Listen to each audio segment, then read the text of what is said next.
Hi friends, welcome to facts world channel. So ఈరోజు topic వచ్చేసి డబ్బు ఎలా పుట్టిందో తెలుసుకున్నాము. అలాగే నాణ్యం నుంచి నోటుగా కూడా ఎలా మారిందో కూడా తెలుసుకున్నాము. సో ఈ ప్రపంచంలో అత్యంత ముఖ్యమైనది ఏంటి అంటే డబ్బు. ఈ డబ్బు చుట్టూ ప్రపంచం అంతా తిరుగుతూ ఉంటుంది. ఈ డబ్బు వద్దనేవారు కూడా ఎవరు ఉండరు. మరి ఈ డబ్బు ఎలా పుట్టిందో తెలుసుకుందామా?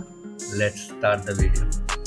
సో చరిత్ర కనుక మనం చూసుకుంటే క్రీస్తు పూర్వం 1000 సంవత్సరాల క్రితం జౌ రాజ్యవంశం చెందిన చైనా వారు మొదటిగా చిన్న కత్తులు మరియు కంచుతో చేసిన పలుగులను డబ్బుగా భావించి వాటినే వాడకంలో ఉంచారు.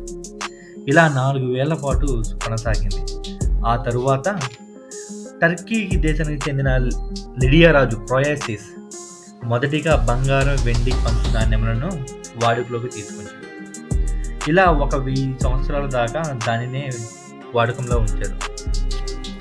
అంతర్జాతీయంగా వాణిజ్యం పెరగడంతో ఈ నాణ్యాలను మోయటానికి బరువు అడ్డంగా మారిపోయింది. ఆ బరువు సమస్యను అధిగమించడానికి 11వ శతాబ్దంలో సాంగ్ రాజవంశం చెందిన చైనా వారు మొదటిగా పేపర్ మనీని సృష్టించారు.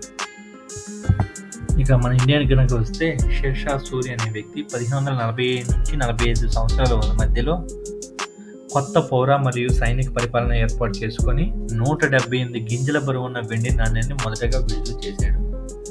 దానికి రూపియా అని పేరు పెట్టాడు.